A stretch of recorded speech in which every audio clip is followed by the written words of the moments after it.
কুরআনুল কারীমকে জিজ্ঞাসা করা হয়, ও কুরআন, তোমার বাসা লাউহে মাহফুজে, বুঝলাম তোমার বাসা লাউহে মাহফুজে। যদি জিজ্ঞাসা করা হয়, ও কুরআন, তোমাকে দুনিয়ার জমিনে কে পাঠিয়েছে? কুরআনুল কারীম উত্তর দিয়ে বলে দেয়, তানজিলুম মির রাব্বিল আলামিন। তানজিলুম মির রাব্বিল আলামিন, আল্লাহ তাআলার পক্ষ হতে আমি দুনিয়ার জমিনে এসেছি। আল্লাহ পাক রব্বুল আলামিন দুনিয়ার জমিনে আমাকে পাঠিয়েছেন। আল্লাহ তাআলা দুনিয়ার জমিনে আমাকে পাঠিয়েছেন। আবার যদি কুরআনুল কারীমকে জিজ্ঞাসা করা হয়, ও কুরআন, তোমাকে দুনিয়ার জমিনে আল্লাহ পাঠিয়েছে, তুমি কি একাই এসেছো নাকি তোমাকে দুনিয়ার জমিনে কেউ নিয়ে এসেছে? এমন প্রশ্ন হয় কি হয় না আমাদের মাঝে? কুরআনুল কারীমটা লাউহে মাহফুজে, এত দূর থেকে কুরআনুল কারীম এই দুনিয়ার জমিনে আসলো কিভাবে? এই মনের মধ্য থেকে, প্রশ্নের মধ্য থেকে আমি কি করছি? কুরআনুল কারীম জিজ্ঞাসা করছি, কুরআনুল কারীম তার জবান দিয়ে বলে দিচ্ছেন। কুরআনুল কারীম বলেন, সূরা 193 নম্বর আয়াতে বলে দিলেন, নাযালা বিহি রূহুল আমিন, আমাকে বিশ্বস্ত রুহুল আমিন, বিশ্বস্ত আত্মা জিবরাইল আমিন, রুহুল আমিন আমাকে দুনিয়ার জমিনে নিয়ে এসেছে। তাহলে বুঝলাম কি, এই কুরআনুল কারীমকে আল্লাহ পাক রব্বুল আলামিন দুনিয়ার জমিনে পাঠিয়েছেন এবং হযরত জিবরাইল আমিন আল্লাহ তাআলার আদেশে এই দুনিয়ার জমিনে কুরআনুল কারীমকে নিয়ে এসেছেন। আবার যদি জিজ্ঞাসা করা হয়, কুরআন, দুনিয়ার জমিনে অসংখ্য অগণিত মানুষ রয়েছিল, অসংখ্য অগণিত পশু পাখি ছিল, অসংখ্য অগণিত পাহাড় পর্বত ছিল, তুমি এই পাহাড়ের মধ্যে অবতীর্ণ করলে না কেন? গাছপালার উপর অবতীর্ণ করলে না কেন? তুমি পশু পাখির উপর অবতীর্ণ করলে না কেন? তুমি কার উপর অবতীর্ণ করেছো? কুরআনুল কারীম জবান দিয়ে বলে দেয়, আমি এই পবিত্র মহাগ্রন্থ কুরআনুল কারীম আমি আল্লাহর রাসূল, আল্লাহর পয়গম্বর মুহাম্মদ সাল্লাল্লাহু আলাইহি ওয়াসাল্লামের উপর অবতীর্ণ করেছি। কার উপর? আল্লাহ পাক রব্বুল আলামিন বলছেন যে এই কুরআনুল কারীমের যে বিরোধিতা করবে তার অবস্থা হবে, তার পরিণাম হবে আবু জাহেল, আবু লাহাব, উতবা সাহেবার মতো। বলেন ঠিক কিনা? দুনিয়ার জমিনে যারা এই কোরআনের বিরোধিতা করবে তাদের অবস্থা আল্লাহ পাক রব্বুল আলামিন কেমন হবে বলে দিয়েছেন। শুধু তাই নয়, আজকে আমরা কোরআন শুনবো হেদায়েতের উদ্দেশ্যে। কিসের উদ্দেশ্যে? হেদায়েতের উদ্দেশ্যে। এই কোরআন হেদায়েতের উদ্দেশ্যে শুনতে হলে আমাদেরকে মন মানসিকতা করতে হবে উমরের মতো, উসমানের মতো। বলেন ঠিক কিনা? এখানে আবু জাহেলের মতো মন মানসিকতা নিয়ে এসে এই প্যান্ডেলে বসে যদি আমরা আলোচনা শুনি, আমরা আলোচনা শুনবো ঠিকই, কিন্তু আমরা হেদায়েত নিয়ে বাসা পর্যন্ত যেতে পারবো না। বলেন ঠিক কিনা? তাহলে আমাদের হেদায়েত নিতে হলে আমাদেরকে কি করতে হবে? উমরের মতো, উসমানের মতো আমাদেরকে দিল নিয়ে, অন্তর নিয়ে এই প্যান্ডেলের মধ্যে বসতে হবে এবং আলোচনা শুনতে হবে। আমরা কারা কারা এখান থেকে হেদায়েত নিয়ে যেতে চাই? আমরা সকলে একটু আল্লাহকে হাত তুলে দেখাই যে আল্লাহ, আমরা এই প্যান্ডেল এসেছি হেদায়েত নেওয়ার জন্য। আবু জাহেলের মন মানসিকতা নিয়ে আসি নাই, আমরা হেদায়েত নিয়ে এখান থেকে যাব। বলেন ঠিক কিনা? আল্লাহ পাক রব্বুল আলামিন আমাদের,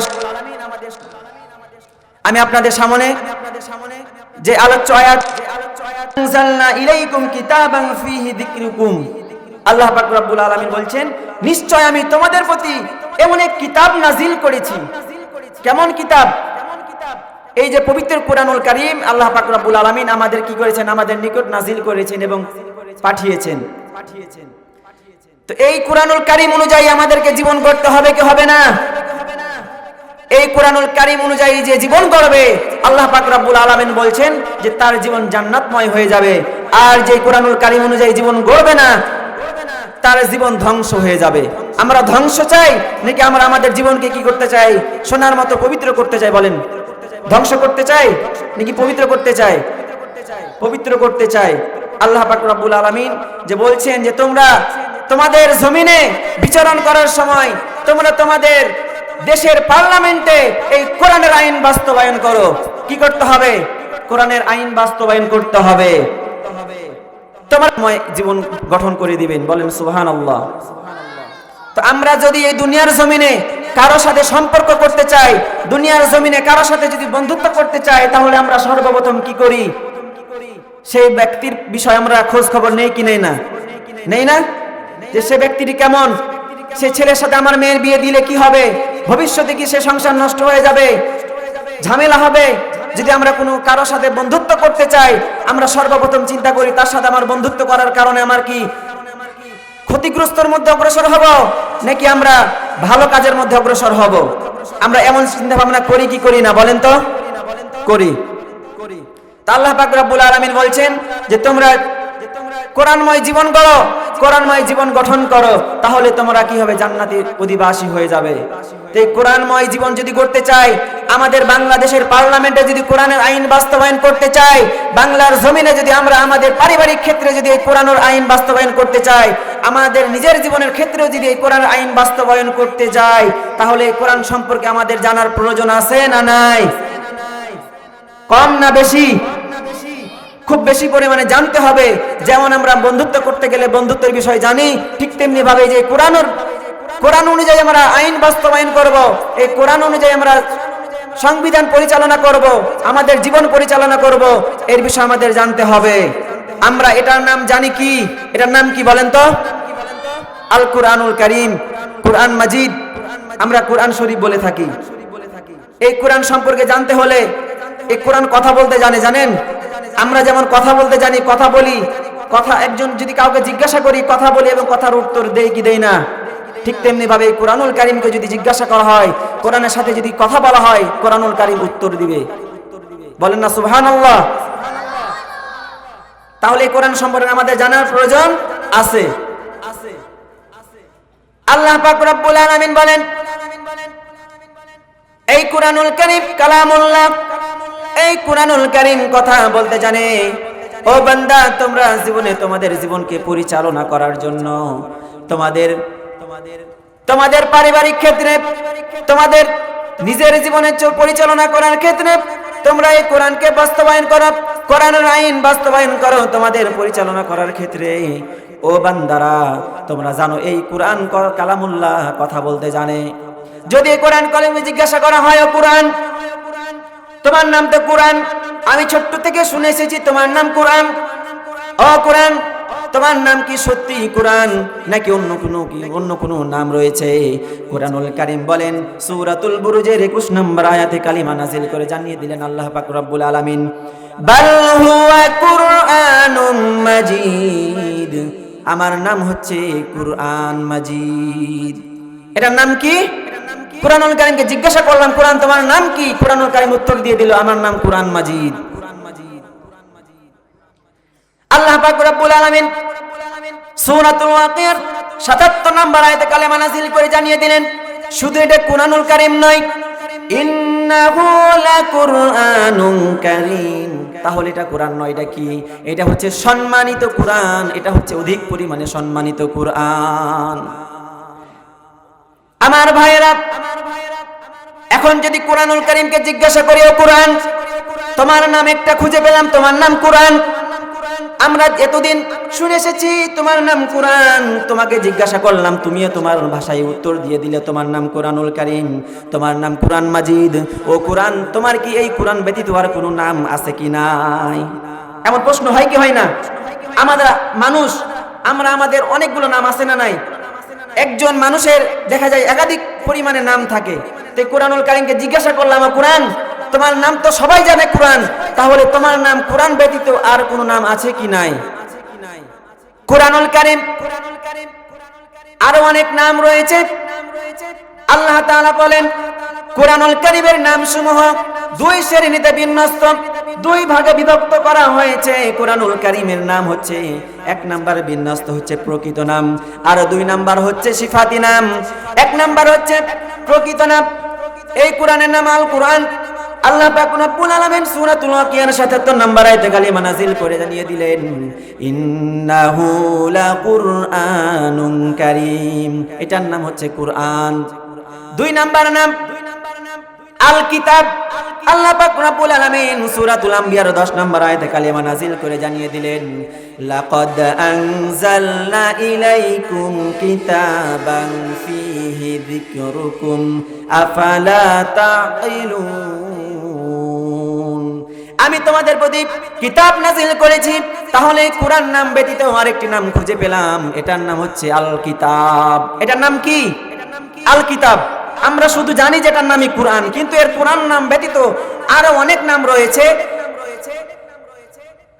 এক এক বর্ণনা এসেছে 50টি, এক এক বর্ণনা এসেছে 55টির অধিক পরিমাণে নাম রয়েছে কুরআনুল কারীমের। বলেন না সুবহানাল্লাহ। এখন এখন দ্বিতীয় নাম্বার নামটি খুঁজে পেলাম। আবার যদি জিজ্ঞাসা করা হয় ও কোরআন, তোমার দুইটি নাম খুঁজে পেয়েছি, তোমার আর কোনো নাম আছে নাকি? কুরআনুল কারীম বলেন আল ফুরকান সূরা আল ফুরকান 1 নম্বর আয়াতে কালিমা নাজিল করে জানিয়ে দিলেন, তাবারাকাল্লাযী নাযালাল ফুরকান। এটার নাম হচ্ছে আল ফুরকান। আল ফুরকান তিনটি নাম খুঁজে পেলাম। আবার যদি জিজ্ঞাসা করা হয় কোরআন, তোমার নাম আর কোনো নাম রয়েছে নাকি? কুরআনুল কারীম বলেন সূরাতুল হিজরের 9 নম্বর আয়াতে, ইন্না নাহনু নাযালনায যিকরা ওয়া ইন্না লাহু লাহাফিজুন। নিশ্চয় আমি জিকির কুরআন নাযিল করেছি। আল্লাহ পাক রব্বুল আলামিন বলেন এই কুরআনের নাম হচ্ছে আয-যিকর। আয-যিকর কুরআনের নাম কি? আয-যিকর। এখন আবার যদি জিজ্ঞাসা করা হয় কোরআন, তোমার আর কোনো নাম আছে নাকি? কুরআনুল কারীম বলেন ওয়া ইন্নাহু লাতানজিলু রাব্বিল আলামিন। আমার নাম হচ্ছে আত-তানজিল। কি নাম? আরেকটি নাম খুঁজে পেলাম, এটার নাম হচ্ছে আত-তানজিল। এই কুরআনুল কারীমের সিফাতি নাম রয়েছে অনেকগুলো। 1 নম্বর সিফাতি নাম হচ্ছে আন-নূর। এই কুরআনের নাম হচ্ছে সিফাতি নাম হচ্ছে আন-নূর। এই কুরআনকে যারা গ্রহণ করবে, এই নূরকে যারা গ্রহণ করবে, আল্লাহ পাক রব্বুল আলামিন বললেন তার জীবনটা নূরে আলোকিত হয়ে যাবে। বলেন না সুবহানাল্লাহ। সিফাতি নাম রয়েছে অনেকগুলো। আল হুদা, এই কুরআনের নাম রয়েছে আল হুদা। আল্লাহ পাক রব্বুল আলামিন সিফাতের নাম রয়েছে আল মাজিদ। এই কুরআনের নাম আরো রয়েছে আর রহমান। এই সিফাতের নাম রয়েছে মুবারক। আল্লাহ পাক রব্বুল আলামিন বললেন এই কুরআনের নাম অসংখ্য অগণিত নাম রয়েছে। আল্লাহ পাক রব্বুল আলামিন বলছেন ইন্নাহু লাকুরআনুন কারীম। নিশ্চয় এটা সম্মানিত কুরআন। এতক্ষণ ধরে এই সম্মানিত কুরআনের আমরা নাম খুঁজে পেলাম। এখন যদি জিজ্ঞাসা করা হয় ও কুরআন তোমার নাম তো পেলাম, তোমার বাসা কোথায়? কুরআনুল কারীম বলেন ফি লাউহিম মাহফুজ। আমার বাসা হচ্ছে লাউহে মাহফুজে। ও কুরআন, যদি জিজ্ঞাসা করা হয় লাউহে মাহফুজটা কোথায়?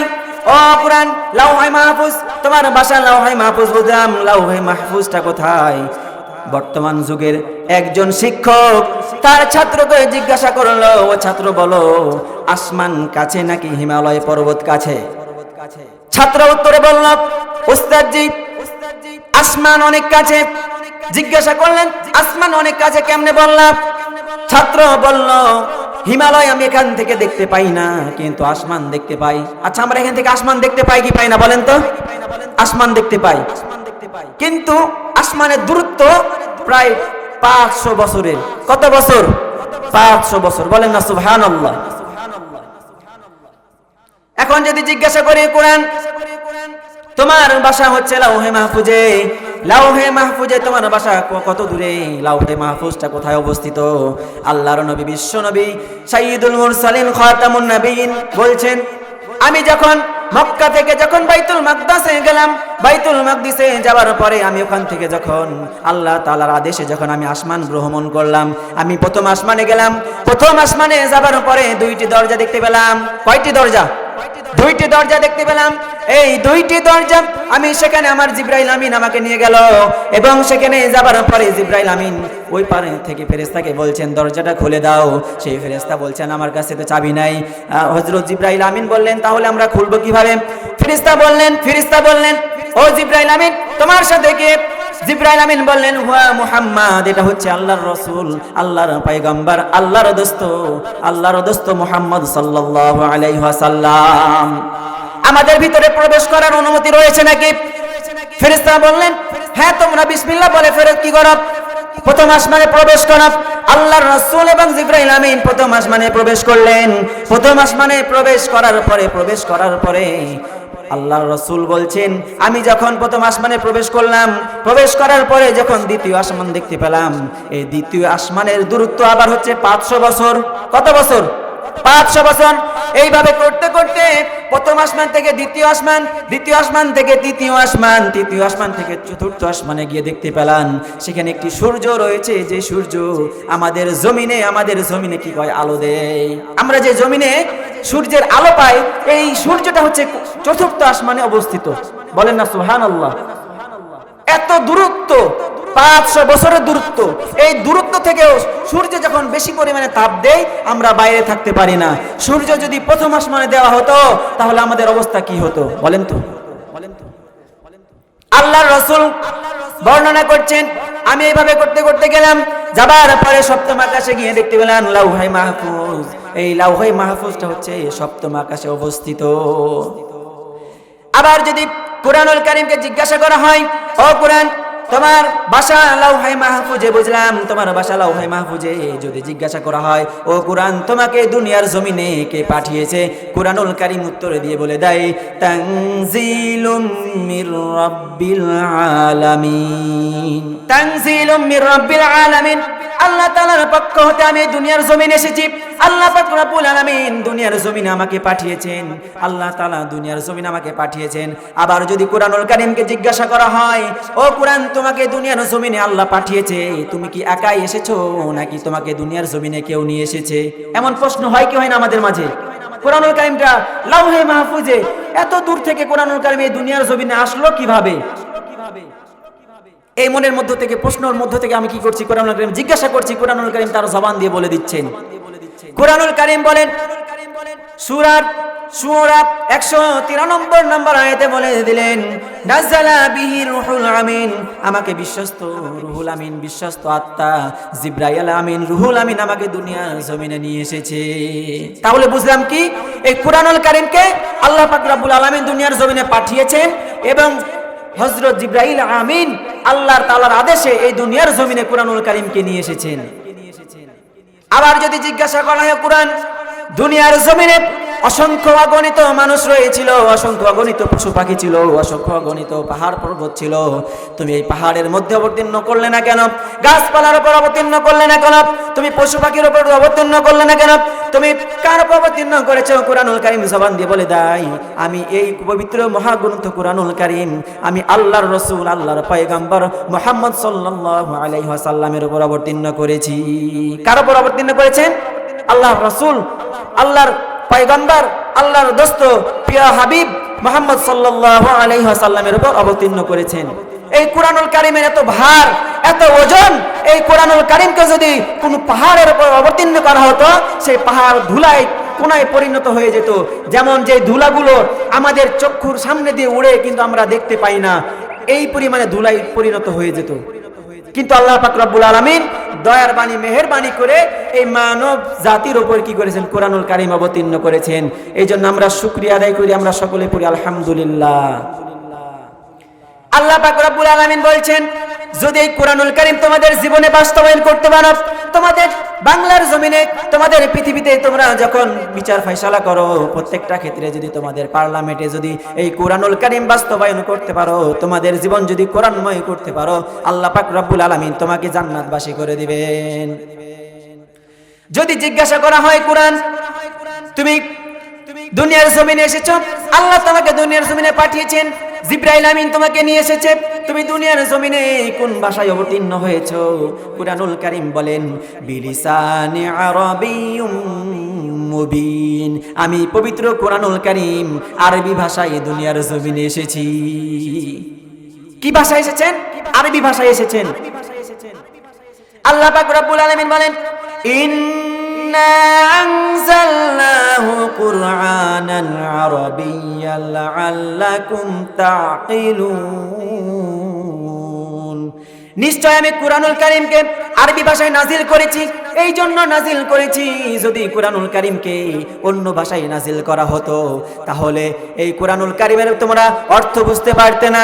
এই কুরআনুল কারীমে যেগুলো আদেশ দেওয়া হয়েছে, যেগুলো নিষেধ করা হয়েছে, যেগুলো বিধিবিধান দেওয়া হয়েছে, তোমরা সেগুলো ঠিকভাবে বুঝতে পারতে না। এই জন্য আমি আল্লাহ পাক রব্বুল আলামিন এই কুরআনুল কারীমকে আরবি ভাষায় নাজিল করেছি। এখন আবার যদি জিজ্ঞাসা করা হয়, কুরআন দুনিয়ার জমিনে এত ভাষা থাকতে, দুনিয়ার জমিনে এত ভাষা থাকতে, হিন্দি ভাষা, আরবি হিন্দি ভাষা, ইংলিশ ভাষা, তুর্কি ভাষা, এই দুনিয়ার জমিনে হাজারো হাজারো ভাষা থাকতে তুমি আরবি ভাষায় নাজিল হলে কেন? আল্লাহ পাক রব্বুল আলামিন সূরাতুল ইব্রাহিমের 4 নম্বর আয়াত নাজিল করে জানিয়ে দিলেন, ওয়ামা আরসালনা মির রাসূলিন ইল্লা বিলিসানি কওমিহি লিয়ুবাইয়িনা লাহুম ফায়ুদিল্লুল্লাহু মান ইয়াশাউ ওয়া ইয়াহদি মান ইয়াশাউ ওয়া হুয়াল আজিজুল হাকীম। আল্লাহ পাক রব্বুল আলামিন বলেন, ওয়ামা আরসালনা মির রাসূলিন ইল্লা বিলিসানি কওমিহি, আমি প্রত্যেক রাসূলকেই তার কওমের নিকট পাঠিয়েছিলাম তাদের ভাষাভাষী রূপে। আমি যদি সেই কওমের নিকট যদি তাদের ভাষার পরিবর্তে অন্য কোনো ভাষায় যদি তার রাসূলকে, তার প্রিয় হাবিবকে যদি দুনিয়ার জমিনে তাদের নিকট পাঠাতেন, তাহলে আল্লাহ পাক যেই আয়াত নাজিল করছেন, আল্লাহ পাক রব্বুল আলামিন যে আদেশগুলো দিচ্ছেন, যেই কওমের নিকট হুকুমগুলো দিচ্ছেন, এই হুকুমগুলো আদেশগুলো দেওয়ার জন্য আল্লাহ পাক রব্বুল আলামিন সেই কওমের নিকট কি করেছেন? সেই কওমের ভাষাভাষী হিসাবে আল্লাহ তাআলা পাঠিয়েছেন। কুরাইশ যারা আরবি ভাষার যদি আমরা এখন বাংলা ভাষা, আমাদের মাঝে এসে যদি কেউ হিন্দি ভাষায় কথা বলে, যদি আরবি ভাষায় কথা বলে, আমরা কি বুঝতে পারবো? বলেন, বুঝতে পারবো? আমাদের জন্য কি বোঝা সহজ হবে? সহজ হবে না। আমাদের সাথে কথা বলতে হলে আমাদের মতোই বাংলা ভাষী মানুষ লাগবে, বাংলা ভাষায় যে কথা বলতে পারে, যার কথা শুনলে আমরা বুঝতে পারবো। এখন আমি এখানে যদি উর্দু এবং হিন্দি এবং আরবি ভাষায় যদি আলোচনা করতাম, আপনারা কি কেউ বুঝতে পারতেন? কেউ বুঝতে পারতেন না। তো আল্লাহ পাক রব্বুল আলামিন প্রত্যেক কওমের নিকট, যখন কওমেরা খারাপ পর্যায়ে চলে গিয়েছে, কওমেরা যখন ধ্বংসের নিকট চলে গিয়েছে, ধ্বংসের পর্যায়ে চলে গিয়েছে, আল্লাহ পাক রব্বুল আলামিন তাদের মাঝে একজনকে কি করেছেন? নবী ও রাসূল হিসেবে পাঠিয়েছেন। তাদের ভাষাতেই আল্লাহ পাক রব্বুল আলামিন আয়াতে কালিমা নাজিল করেছেন, যে আয়াতে কালিমাগুলো যেন তার কওমের নিকট কি করতে পারে? বর্ণনা করতে পারে, আদেশগুলো, নিষেধগুলো, হুকুম হাকামগুলো যেন কি করতে পারে? তা সবার নিকট দাঁড়ে দাঁড়ে যেন পৌঁছে দিতে পারে। এই জন্য আল্লাহ পাক রব্বুল আলামিন কি করেছেন? এই কুরআনুল কারীম আরবি ভাষায় নাজিল করেছেন। আমাদের রাসূল কি ভাষার মানুষ ছিলেন বলেন তো? আরবি ভাষার মানুষ ছিলেন। আর আল্লাহ রাসূল যদি আরবি ভাষার মানুষ থাকতেন, এখন এই কুরআনুল কারীমকে যদি অন্য ভাষায় নাজিল করা হতো, তাহলে তার কওমরা কি করতে পারতো না? এই কুরআনুল কারীমের ব্যাখ্যা বুঝতে পারতো না, কুরআনুল কারীমের ঠিকভাবে কি করতে না, হক আদায় করতে পারতো না। এই জন্য আল্লাহ পাক রব্বুল আলামিন কি করেছেন? এই কুরআনুল কারীমকে আরবি ভাষায় নাজিল করেছেন। বলেন না সুবহানাল্লাহ। আল্লাহ পাক রব্বুল আলামিন আমাদের জন্য, সবার জন্য কি করেছেন? সহজ করে দিয়েছেন। আল্লাহ পাক রব্বুল আলামিন বলেন, ওয়ালাউ জাআলনা কুরআনা আজমা, আল্লাহ পাক রব্বুল আলামিন বললেন, আমি যদি আরবি ভাষায় কোরআন অবতীর্ণ না করতাম, আমি যদি আরবি ভাষায় কোরআন অবতীর্ণ না করতাম, তাহলে তোমরা অবশ্যই বলতে আমরা আরবি ভাষার মানুষ, আমরা আরবি ভাষার মানুষ। আমাদের নিকট বিশুদ্ধভাবে বর্ণনা করা হয়নি, আমাদের নিকট সহি শুদ্ধভাবে বর্ণনা করা হয়নি, তোমরা এই উজর পেশ করতে। এই জন্য আমি আল্লাহ পাক রব্বুল আলামিন তোমাদের ভাষাভাষী রূপে আমি তোমাদের নিকট আমার রাসূল, আমার পয়গম্বর পাঠিয়েছি। এবং আমি আল্লাহ পাক রব্বুল আলামিন তোমাদের ভাষাতেই কোরআনুল কারীম অবতীর্ণ করেছি, নাজিল করেছি। আল্লাহ পাক রব্বুল আলামিন দুনিয়ার জমিনে 104 খানা কিতাব নাজিল করেছেন, যার মধ্যে 100 খানা হচ্ছে সহিফা স্বরূপ, যেগুলো হচ্ছে ছোট্ট ছোট্ট আদেশ স্বরূপে আল্লাহ পাক রব্বুল আলামিন 4 নবীর উপর 100 খানা সহিফা নাজিল করেছেন। এক নাম্বার হচ্ছে হযরত আদম আলাইহিস সালামের উপর 10 খানা, এবং শীষ আলাইহিস সালামের উপর 50 খানা, ইদ্রিস আলাইহিস সালামের উপর 30 খানা, এবং ইব্রাহিম আলাইহিস সালামের উপর 10 খানা। মোট হচ্ছে 100 খানা কিতাব আল্লাহ পাক রব্বুল আলামিন ছোট্ট ছোট্ট আকারে নাজিল করেছেন।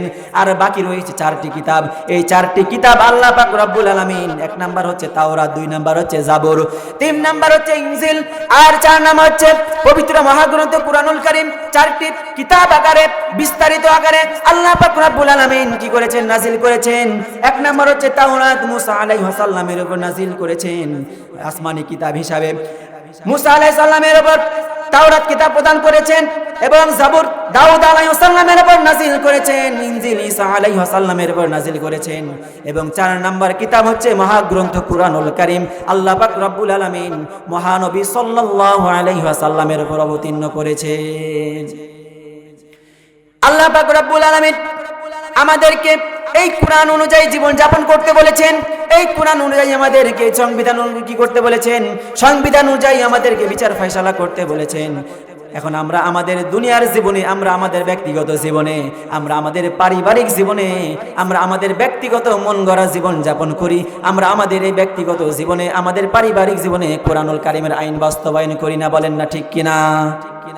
আল্লাহ পাক রব্বুল আলামিন বলেন, তোমরা যদি তোমাদের পারিবারিক ক্ষেত্রে, তোমাদের যদি সামাজিক ক্ষেত্রে, তোমরা পার্লামেন্টে যদি কোরআনুল কারীমের আইন বাস্তবায়ন না করো, তাহলে তোমরা ধ্বংসের পথে চলে যাবে। তোমরা কি করতে পারবে না? আমার পথ অনুসরণ করতে পারবে না। এই জন্য আমাদের এই কোরআনুল কারীম অনুযায়ী আমাদের জীবন যাপন করা দরকার আছে না নাই? আল্লাহ পাক রব্বুল আলামিন বলছেন, তোমরা এই কোরআনুল কারীম অনুযায়ী জীবন যাপন করো। আবার যদি এখন কোরআনুল কারীমকে জিজ্ঞাসা করি, যদি জিজ্ঞাসা করা হয়, তুমি কোরআন কোন মাসে এসেছো? তুমি দুনিয়ার জমিনে এসেছো, বুঝলাম, কোন সময় এসেছো? কোরআনুল কারীম বললেন, শাহরু রমাদানাল্লাযী উনজিলা ফীহিল কুরআন, আমি পবিত্র মহাগ্রন্থ কোরআনুল কারীম রমজান মাসে এসেছি। কোন মাসে এসেছে? রমজান মাসে। রমজান আমাদের একদম সন্নিকটে, আমাদের একদম খুব কাছাকাছি।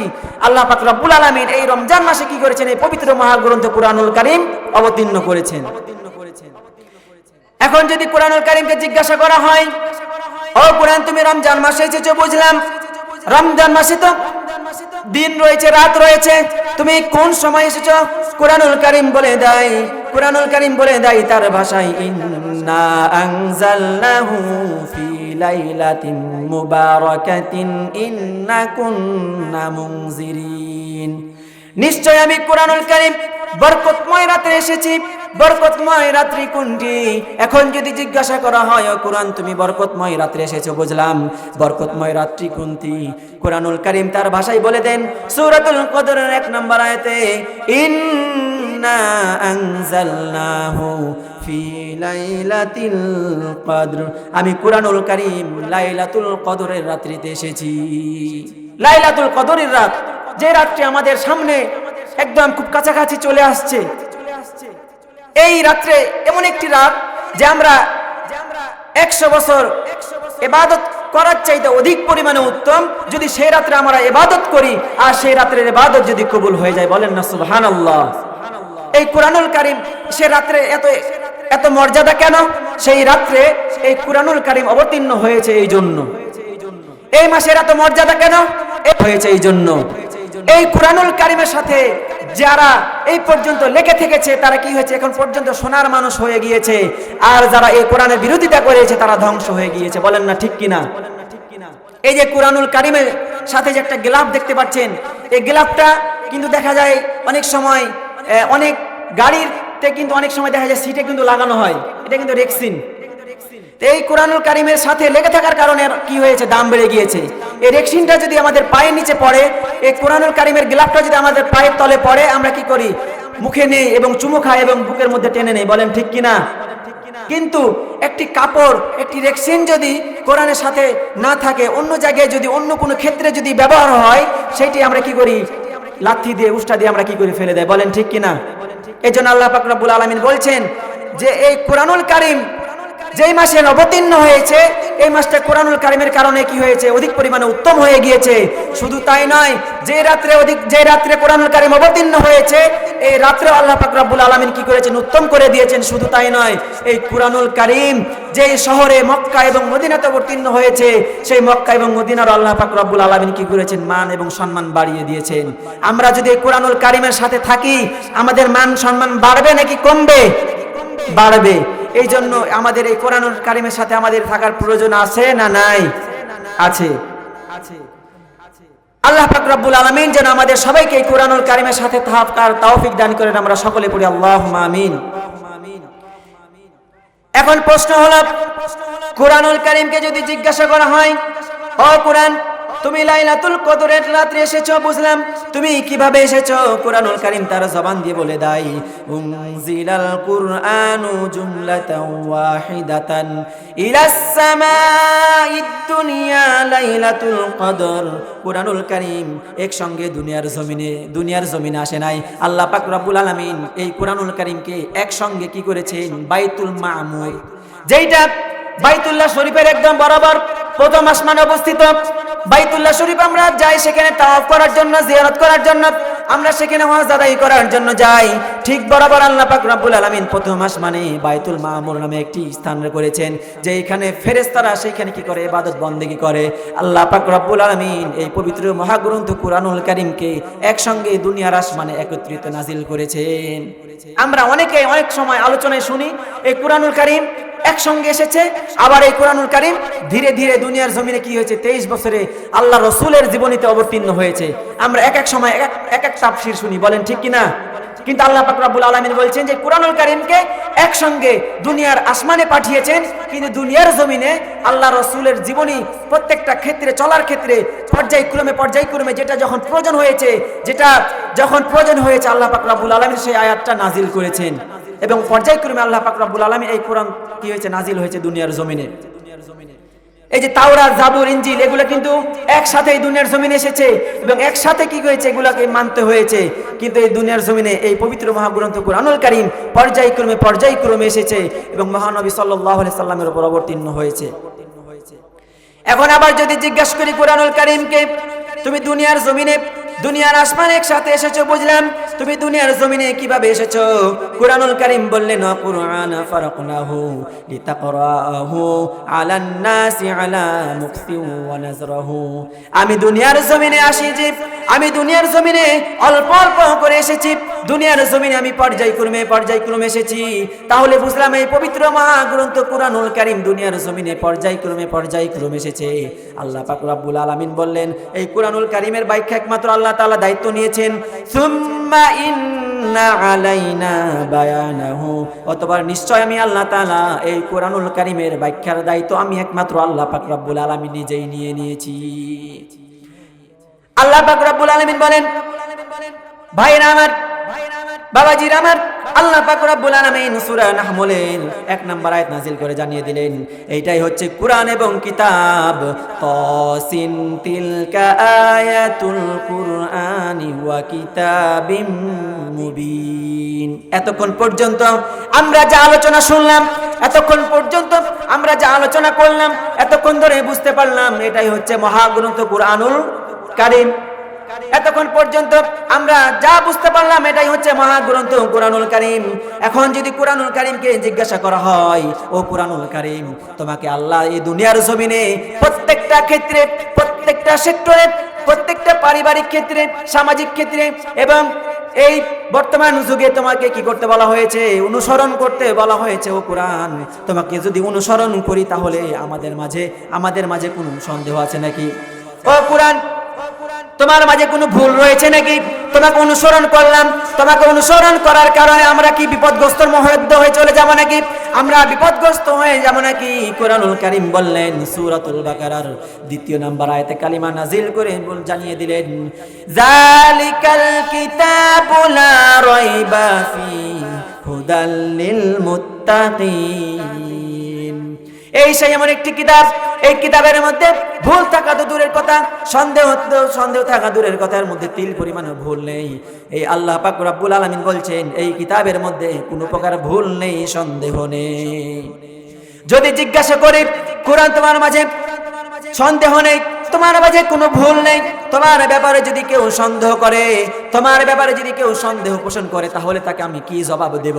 কুরআনুল কারীম বলেন, ওয়া ইন কুনতুম ফি রাইবিম মিম্মা নাযালনা আলা আবদিনা ফাতু বিসূরাতিম মিন মিসলি। আমি আমার বান্দার প্রতি যা নাজিল করেছি, আমি আমার রাসূলের প্রতি, আমি আমার পয়গম্বরের প্রতি যা নাজিল করেছি, এতে বিন্দু পরিমাণ কোনো ভুল নেই, এতে কোনো সন্দেহ নেই। যদি দুনিয়ার জমিনে কেউ সন্দেহ করে, দুনিয়ার জমিনে কেউ যদি সন্দেহ পোষণ করে, তাহলে তাকে তোমরা বলে দাও, এই কুরআনুল কারীমের মতো একটি আয়াত তোমরা কি করো? এই দুনিয়ার জমিনে তোমরা মানব দানব সবাই একত্রিত হয়ে, দুনিয়ার সবাই একত্রিত হয়ে এই কুরআনুল কারীমের মতো একটি আয়াত নাজিল করে দেখাও। যদি পারো তাহলে তোমরা দেখাও। এই কুরআনুল কারীম কি আল্লাহর রাসূলের বানানো? আল্লাহ তাআলা হযরত জিবরাইল আমিনের মাধ্যমে কি করেছেন? রাসূলের উপর অবতীর্ণ করেছেন। এটি আল্লাহর রাসূলের বানানো কোনো গ্রন্থ নয়, আল্লাহর রাসূলের কোনো বানানো কাব্য নয়, আল্লাহর রাসূলের কোনো এই নিজের মন গড়া কোনো কিতাব নয়। আর যদি তোমরা কেউ সন্দেহ করো তাহলে কি করো? এই কোরআনুল কারীমের মতো একটি আয়াত নাজিল করে তোমরা কি করো? লিখে দেখাও।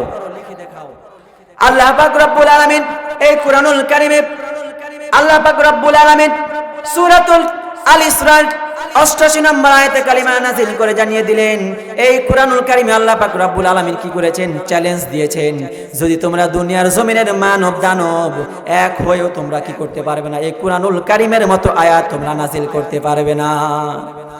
আল্লাহ পাক রব্বুল আলামিন আমাদের মাঝে যে মহাগ্রন্থ কোরআনুল কারীম দিয়েছেন, এই মহাগ্রন্থ কোরআনুল কারীমের মধ্যে যেগুলো বিধিবিধান রয়েছে, যেগুলো আদেশ রয়েছে, যেগুলো হুকুম আহকাম রয়েছে, সেগুলো যেন আমরা হুকুম আহকাম এবং বিধিবিধান অনুযায়ী আমরা যেন জীবন যাপন করতে পারি।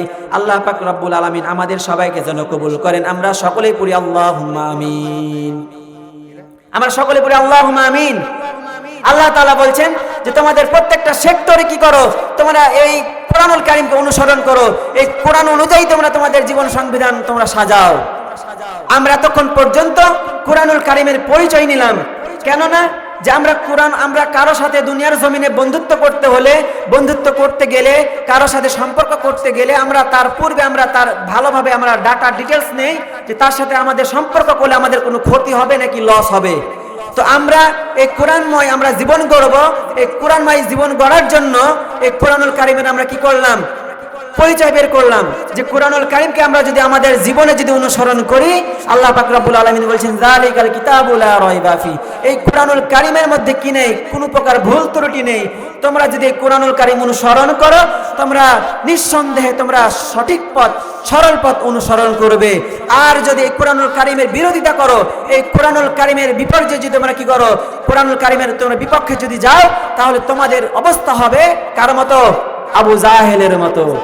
আল্লাহ পাক রব্বুল আলামিন যেন আমাদেরকে উমর, উসমান, আলীদের মতো যেন আমাদেরকে কবুল করে নেন এবং আমরা যেন এই কোরআন অনুযায়ী যেন জীবন যাপন করতে পারি। আমরা আরেকবার পড়ি আল্লাহুম্মা আমিন।